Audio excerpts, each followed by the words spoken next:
Got a heavy load to transport? No problem. This drone is up for the job. I'm the CyberGuy. Follow me at CyberGuy.com. That's where you can sign up for my newsletter.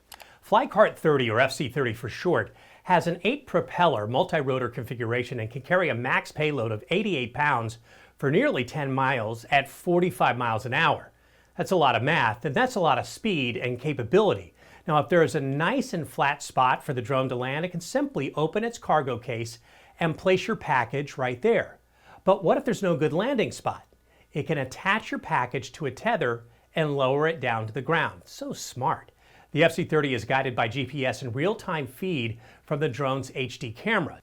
Now, if needed, the drone has radar and binocular vision systems that will allow it to autonomously avoid obstacles, but if it ends up falling from the sky, hope it doesn't, it can deploy a parachute. That's smart too. The electronics on the drone are water resistant and can fly to temperatures ranging from -4 below to 122 degrees Fahrenheit. The FlyCart 30 will be priced at around $42,000 and could be globally available by the end of the first quarter of this year. More crazy cool tech and quick tips at cyberguy.com. Are you getting my newsletter? Click the little red button right there to get it for free.